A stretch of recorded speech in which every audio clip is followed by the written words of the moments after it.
Okay mga lods, welcome back to another Nicolas Torre content. Oh my gulay. Actually, ako sa tingin ko, this is going to be a blessing in disguise para kay Nicolas Torre. Palagay ko naman, dahil napaka-loyal ni Tokayo rito, hindi siya pababayaan ng current administration. Palagay ko lang naman, dinig-dinig lang naman. Now, there are two speculations kung saan ilalagay si Nicolas Torre. Pero bago muna yon, tama naman tayo dun sa sinabi natin kanina na it was about the yung paglagay ni Torre and pag-aalis ni Torre doon sa mga tao sa kanilang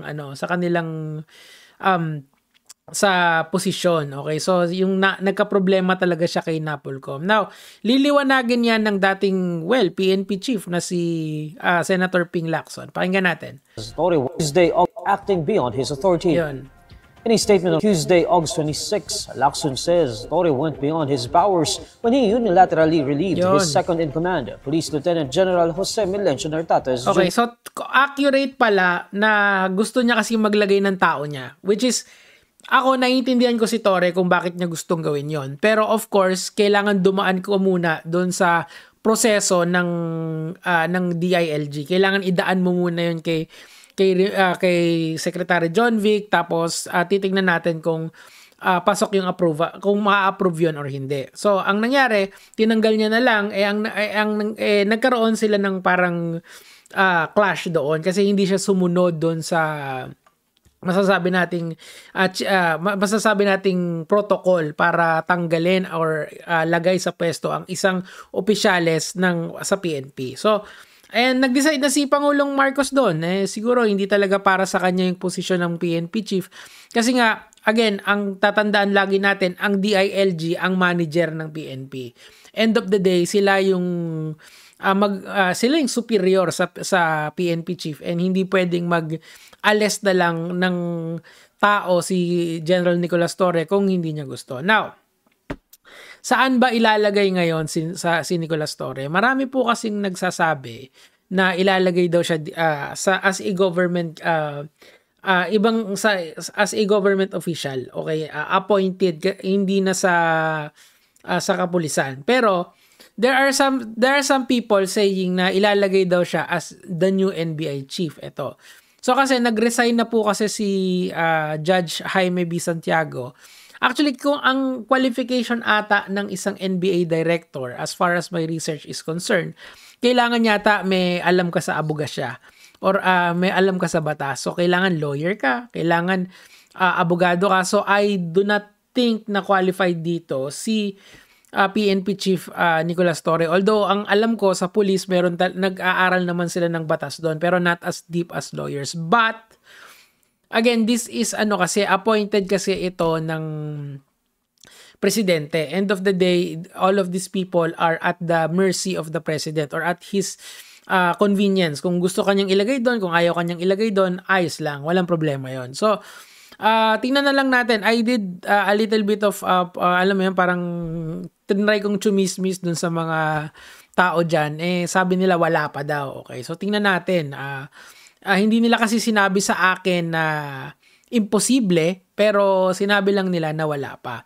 Now, ang matunog na isa pang posisyon na pwedeng paglagyan ni Nicolas Torre ay ito, ang DPWH Secretary, na kasi nga 'di ba nagkaroon ng problema ang DPWH because of the flood control projects. Now, si Pangulong Marcos is hellbent na ayusin ang floodway projects natin dito sa Pilipinas. So, baka ang mangyari, ilagay si Nicolas Torre dito sa DPWH as bagong secretary. Now, Nico David, di ba pulis yan? Di ba ano yan? Uniform personnel yan. Well, tandaan nyo, nung panahon ni Duterte, meron siyang mga pulis na linagay nila as secretary or as secretary of this kind of government agency. Halimbawa si Garma. Naalala niyo si Garma yung sa Quadcom? Si Garma ay naging sa sa PAGCOR, 'di ba? Linagay siya sa PAGCOR noon, and yung sa DepEd, I think yung DepEd doon was also in military. Ang point doon, nasa presidente kung sino yung gusto niyang ilagay doon regardless of qualification. Yun yung pinaka main dito. Of course, yung inner cabinet ni Pangulong Marcos, sila tutulungan nila si President Marcos kung sino yung gusto nilang, kung sino yung nararapat doon. Kunyari si Lucas Bersamin. Si Lucas Bersamin kasi is a former judge. So stickler yan pagdating sa mga qualification ng bawat isa. Kumbaga, eto President Marcos, eto yung mga kailangan natin. Saan ba natin pwedeng ilagay si Nicolas Torre dito? Tandaan nyo, si Larry Gadon, di ba? Si Larry Gadon, ang tanging ambag niya naman dito sa administrasyon ni Marcos ay maingay, di ba? Parang atat dog. Di ba? Totoo naman eh. Yun lang naman yung ginagawa niya. Yung maingay siya, daldal dito, trash talk dito, mura dito. And you know, naging personality na yan ni Gadon dito sa ating bansa. Kaya nga siya relevant dun sa mga kalaban ng kunyari, dati galit siya sa Pinklawan, sa Yellow. So anong ginawa niya? Pinagmumura niya sila ni Noynoy Aquino, si Ninoy Aquino, si Cory Aquino, and even to some extent yung immediate family ng mga Aquinos, di ba? Ganon yung ginagawa ni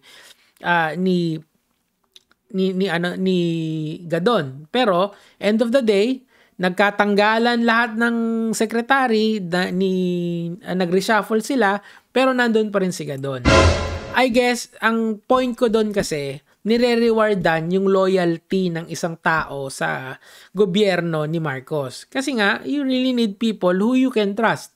Hindi pwede yung mga kung sino-sino lang. Now, bumalik tayo ngayon sa case ni Nicolas Torre.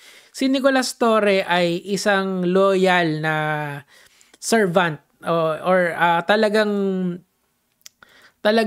napaka-loyal niya kay servant of the people, and of course he is a loyal soldier to President Marcos, or loyal policeman, loyal armed personnel para kay Pangulong Marcos. Tandaan nyo, nung nagka-siege sa KOJC, sa kingdom ni Kibuloy, sino nandun? Si Nicolas Torre. Nung hinuli si Rodrigo Duterte, sino nandun? Si Nicolas Torre. I guess yung malalaking names na kailangan ilagay sa pwesto ay nagawa na ni Nicolas Torre. And he was rewarded as PNP chief. Rightfully so. Ngayon, nagka-problema si John Vic Remulla at saka siya doon sa hierarchy ng kapulisan. The police force has to be in order, in check. Hindi ka pwedeng maglagay lang doon ng gusto mo. Kasi, tandaan nyo, lahat ng insurrection dito sa bansang ito ay magiging successful lamang kung meron kang dalawang kapangyarihan, police power and military power. Kung hawak mo yung dalawang yon, any insurrection ng taong bayan can be dispersed. Paano ko nalaman yon? Look at EDSA 3, di ba? EDSA 3 hindi gumana, pero EDSA 2 gumana. Bakit? Nakita nyo si Panfilo Lacson, bumaliktad. Yung general nun, di ba, bumaliktad din. Bumalik tayo sa EDSA 1. Sino bumaliktad doon? Si Enrile, bumaliktad, di ba? So, ibig sabihin nun, yun yung main ingredient for, yun yung isa sa mga main ingredient for any insurrection. Pero I'm not saying na magaganon si Torre. Pero, ang sinasabi ko lang, if you want to everyone to be in line, everyone has to be on the same page. Problema, nagkaroon ng konting friction, kesa lumala pa, mag-away sila buong last term ni Pangulong Marcos, alis ka na muna dyan, Torre. Dito ka sa iba. I truly believe na ilalagay ni Pangulong Marcos si Torre sa ibang posisyon.